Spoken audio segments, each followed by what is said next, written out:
900 yan, sobra? Ada kuwag sobra, oy.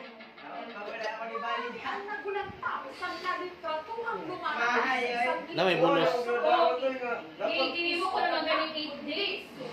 Isang babae.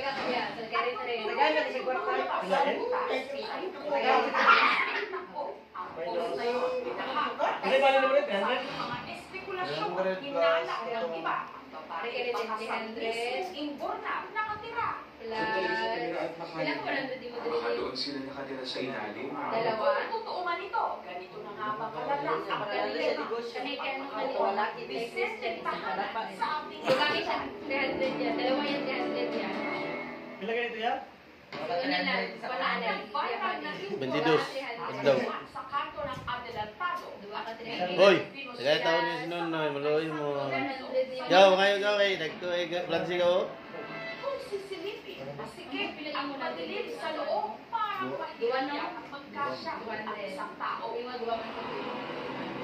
Pero kung ang CCTV footage na ito ang magpapasihan, sa loob ng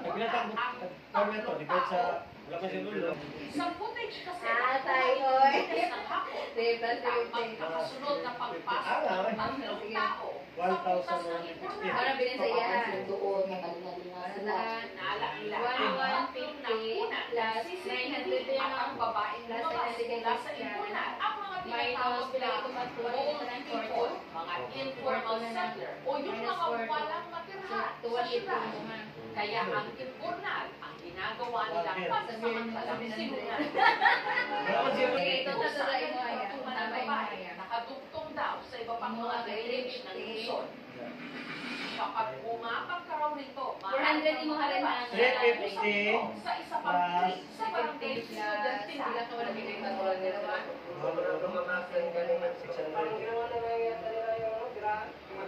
Student nag-abangan namin sa trip. Gusto mo? Ay, maabutan kaya sila lalabas o papasok dito hanggang sa meron sila naispatan.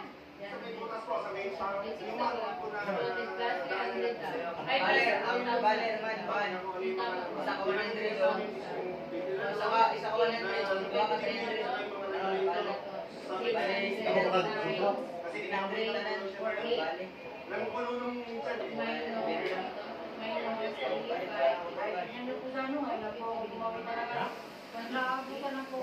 Wala sa dito ng Plus 900 degrees ito lang po. plus pila ka Eh, hindi ko naman po lang nawawan. 11 Alam po ko eh. Hindi ko po parang ayon sa ilan sa kanilang mga nakausap, may mga nakikita raw talaga silang mga labas-pasok sa mga ipunan. Bumababati na ro para magbaklas ng mga 9,600 minus 10,000.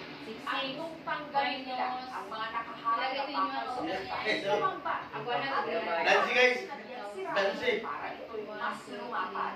Nung araw na pumutok ang balita tungkol sa babae sa ipunan, ang butas agad na sinimentohan ng PNP. Ibinalik po sa dating ano niya para dun sa purpose niya talaga. Pero sino nga ba ang babae nakita umaakot mula walang dissenting mga bahay? Sumisilong kahit pa sa mga kanal sa delikadong mga lugar. Pati na sa ilan ng mga tulay. Ako pa nag-individual na lang sila.